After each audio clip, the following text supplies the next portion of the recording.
it's maybe the most literal way to describe common ground, because it's, let's say, a ground. The airfield is the ground, and it's part of the common memory and the history of the city, and people use it. I think it's a very literal example of commonness in that sense.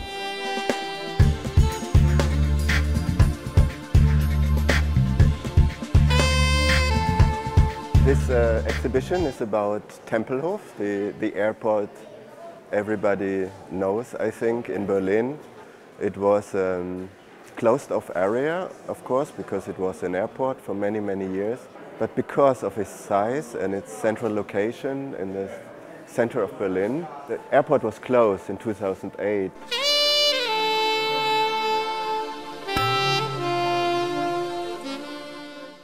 It's a building everybody knows for many reasons. It was one of the very first airport buildings in the world, and before it was this field where the airport was built was used as a military parade place, but also as a gathering place for Berlin citizens. And this was 130 years ago, and actually now it's used in the same way.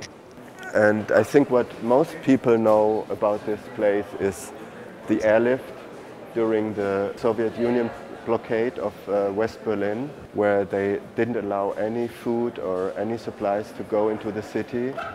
The Western Allies teamed up and invented this air bridge, and there was, I think, every 10 minutes or so there was a plane landing. People received all the goods only through this airport. That was 1948.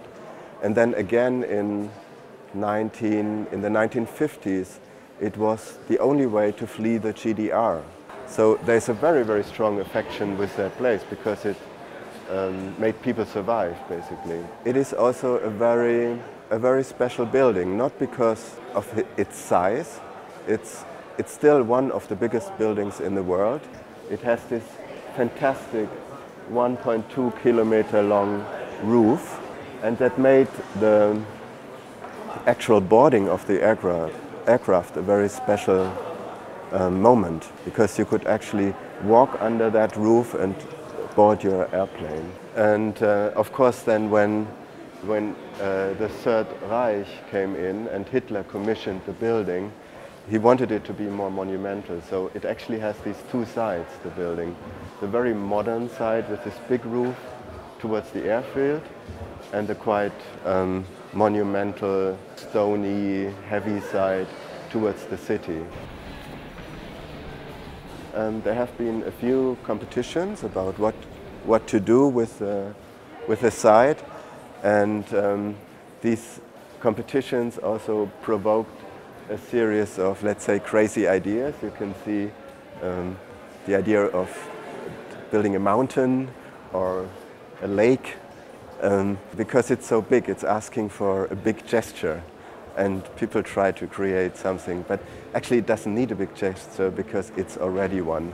It's so vast, and it almost feels like a lake at the moment. The future development is organized by the Senate of Berlin, and they have commissioned an office called Raumlabor, and they have done a project which is, I think, a very nice idea, to invite so-called pioneering projects that all deal with the future of our cities. So it's, for instance, education, sports, religion, and they ask people to contribute with little projects, and they give them a space on the airfield to test these ideas. And the idea is that for the future development, these pioneering projects form the base of the program of the future buildings. We didn't really want to make a political statement in this exhibition, so we kind of collected the different ideas of what could happen with the airfield in the future. Actually, many people think it's good like it is at the moment. You can just use it as a park. You don't have to do anything with it. It's perfect.